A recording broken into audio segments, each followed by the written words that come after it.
Dear students, नमस्कार। आज हम इस वीडियो में UP board class 10th English pros के लेसन नंबर 5 टॉर्च बेयरर्स को हिंदी में स्टडी करेंगे। टॉर्च बेयरर्स जिसके राइटर होंगे V.M. रायबर्न और टॉर्च बेयरर्स का मीन्स होगा पथ प्रदर्शक। पथ प्रदर्शक उन्हें कहा जाता है जो अपनी प्रेरणाओं से तथा किसी उद्देश्य की प्राप्ति के लिए किए गए कार्य के माध्यम से दूसरों को रास्ता दिखाते हैं। लेखक चाहता है कि हम में से प्रत्येक को अपनी शारीरिक शक्ति तथा बुद्धिमत्ता का प्रयोग एक अच्छे नागरिक बनने के लिए करना चाहिए। इस कहानी के माध्यम से हमें पता चलेगा हम सभी को अपने घर अर्थात देश को हमेशा प्रकाशित करना चाहिए। वो कैसे प्रकाशित करते हैं, आइए कहानी को शुरू करते हैं। बात उस समय की है जब कई शताब्दी पूर्व एक समय एक वृद्ध व्यापारी था। पूरी जिंदगी उसने बहुत मेहनत की।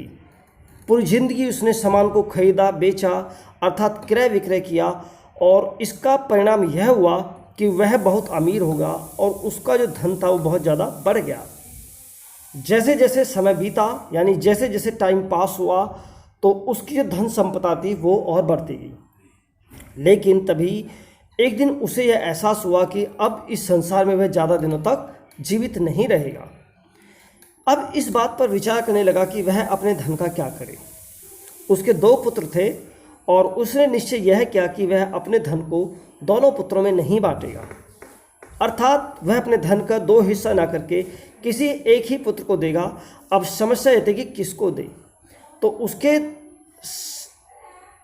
मस्तिष्क में एक विचार आया कि वह उसको अपना सारा धन देगा जो अपने को दूसरे से ज़्यादा अधिक बुद्धिमान साबित करेगा। इसके बाद उसने अपने दोनों पुत्रों को बुलाया और उनकी परीक्षा लेनी चाहिए।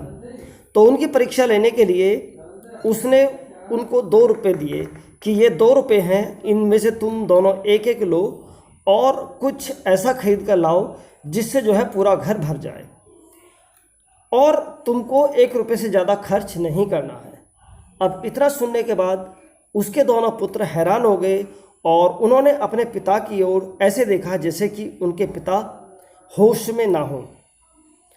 दोनों पुत्रों में से कोई भी पैसे लेने के लिए तैयार नहीं था, किंतु बूढ़े व्यक्ति ने जोर देकर कहा कि जैसा उसने कहा है वे वैसा ही करें। उसने कहा दोनों जाओ और इस कार्य में ज़्यादा समय मत लगाना और मुझे उम्मीद है कि तुम 1-2 दिन में ही वापस आ जाओगे। अब पिता का ऑर्डर था तो दोनों जो लड़के थे उन्होंने 1-1 रुपये लिया और बाहर चले गए। पहला पुत्र पूरा दिन बाजार में इधर उधर भटकता रहा, लेकिन ऐसी कोई चीज़ नहीं मिली जिससे उसका उद्देश्य पूरा हो जाए।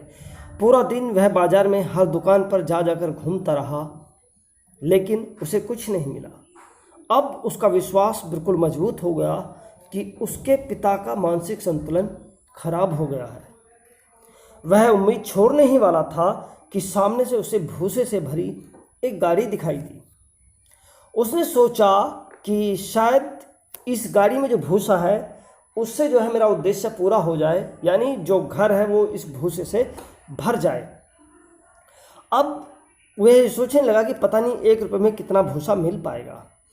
तो वह गाड़ी वाले के पास यानी भूसे वाले की गाड़ी के पास गया और भूसे की कीमत के बारे में पता करने लगा। बहुत मोल भाव करने के बाद में अंत में जो गाड़ी वाला था उसने पूरे भूसे को 1 रुपये में देने के लिए तैयार होगा। बच्चों, बात उस समय की जब 1 रुपये में बहुत कुछ आ जाता था। वह नवयुवक भूसे से भरी गाड़ी लेकर अपने पिता के घर की ओर चल पड़ा। घर जाकर उसने उम्मीद के साथ भूसे का ढेर लगाना शुरू किया, लेकिन जब वह सारा भूसा डाल चुका तब उसे यह एहसास हुआ कि घर की तो बात छोड़ो, यह तो पूरे फर्श को ढकने में भी अपर्याप्त है, यानी यह तो सही से पूरे फर्श को भी नहीं ढक पा रहा है। जब दूसरा पुत्र अपना रुपया लेकर बाहर निकला तो वह सीधा बाजार की तरफ नहीं गया। उसने अपने दिमाग का प्रयोग किया। उसने सोचा कि 1 रुपये में मैं क्या खरीद सकता हूँ कि जिससे मेरा उद्देश्य पूरा हो जाए। बहुत देर बाद शाम के समय जब अंधेरा होने वाला था तो उसके दिमाग में अंधेरे को देखकर एक युक्ति सूझी। अपने रुपए के साथ वह शीघ्रता से बाजार में उस दुकान पर गया जहां बहुत सारी मोमबत्तियां बिकती थी। 1 रुपये में उसे बहुत सी मोमबत्तियां मिल गई। मोमबत्तियां लेकर वह अपने घर की ओर चल दिया। जब वहां पहुंचा तो उसने अपने भाई को बिखरे हुए भूसे के साथ निराश खड़े हुए देखा। जब अंधेरा हो रहा था तो जल्दी ही जो दूसरा पुत्र था 2-3 मोमबत्तियां घर के हर कमरे में रख दी तथा उन्हें जला दिया। शीघ्र ही पूरा घर प्रकाश से भर गया। उसके पिता उससे बहुत खुश हुए और कहा, मेरे पुत्र, तुमने सही बुद्धिमत्ता का परिचय दिया है। मैं सारा धन तुम्हें सौंपने को तैयार हूँ। तो बेटा, इसी तरह से हम सभी एक विशाल घर में रहते हैं जिसे हम अपनी मातृभूमि कहते हैं, जिसे हम अपनी जन्मभूमि कहते हैं। हम में से हर किसी को 1, 2, 3 या 4, 5 रुपये दिए गए हैं। ये रुपये वो नहीं है जिससे हम कोई चीज़ खरीद सकें, बल्कि ये अलग अलग क्षमताएं हैं, ये अलग अलग शक्तियां हैं जो हमें प्रदान की गई हैं। हम में से हर किसी के पास शरीर, मन तथा चरित्र की दी गई शक्तियां हैं। हम में से हर किसी के पास बल, बुद्धि, समय हैं जो प्रयोग किए जा सकते हैं। जब हम स्कूल से बाहर आते हैं तो यह परखा जाता है कि हम अपनी क्षमता का प्रयोग किस प्रकार करते हैं। क्या हम उस प्रतिभा का प्रयोग बेकार के कार्यों अर्थात भूसा खरीदने जैसे कार्यों में खर्च करते हैं, या अपने घर यानी देश में प्रकाश फैलाने के काम में खर्च करते हैं? अगर हम प्रकाश फैलाने में करेंगे, जिसका अर्थ है कि हम अपने देश की सेवा में अपना सर्वस्व लगा देंगे, क्योंकि कोई भी देश तब तक तरक्की नहीं कर सकता जब तक कि उसके पास अच्छे नागरिक न हों। अतः यदि हम अपने देश से प्रेम करते हैं और इसकी सेवा करना चाहते हैं तो हमें अच्छा नागरिक बनना चाहिए। जब तक हम स्कूल में हैं तब तक हमें यही करते रहना चाहिए, क्या कि अच्छे नागरिक बनने का प्रयास करते रहना चाहिए।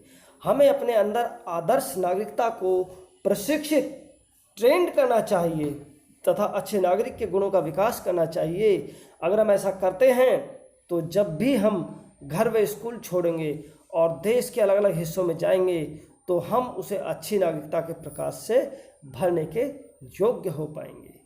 तो इस कहानी से आपको क्या शिक्षा मिलती है, ये कमेंट बॉक्स में कमेंट करके ज़रूर बताएं।